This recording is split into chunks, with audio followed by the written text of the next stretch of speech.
Hmm. Do you really think that this is, once in a lifetime opportunity between Israel and Palestine? No, I don't think this necessarily leads very quickly to a two-state solution. Not at all. This is a important opportunity to end the war, and that's that's achievement enough. It's certainly positive if Hamas is removed as an armed militia undermining the sovereignty of a potential Palestine. So the removal of Hamas, the weakening of Hamas, the weakening of the axis of resistance, so-called Iranian-backed axis of resistance, all these militias all over the region that have been somewhat thrashed in some cases, like Hezbollah in Lebanon, all this is good.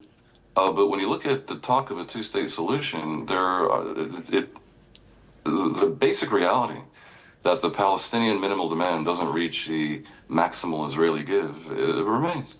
I have difficulty seeing how the Palestinians are awarded half of the city of Jerusalem, which they claim, and it may seem like a reasonable claim, except these are countries that will need to have a border because there will be a lot of distrust for many decades. I can have a border in the middle of the city. There are many details that make it seem extremely, extremely unlikely. On the other hand, there's also an imperative for Israel itself, and from which you can see the high-rise towers of Tel Aviv. And if that area were to be taken over by Hamas or by ISIS, that's bad. How to assure that it wouldn't be is extremely difficult to conceive.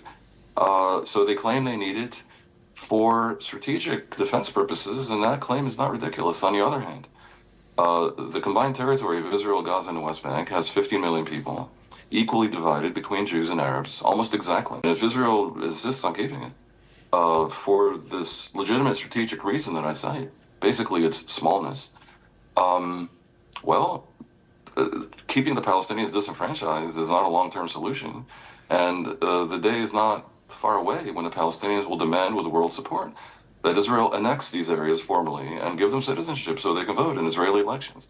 And the road from that to a democratic takeover of Israel by the Palestinians and a renaming of it Palestine is also pretty visible. So there's no great options here, and this notion that it's just obvious that it should be a two-state solution and surely they can agree on terms and anything else is crazy, is something I'd like to see happen for sure, because both sides deserve their aspirations and to live in peace and prosperity, of course. But it's also extremely naive, very, very, very naive.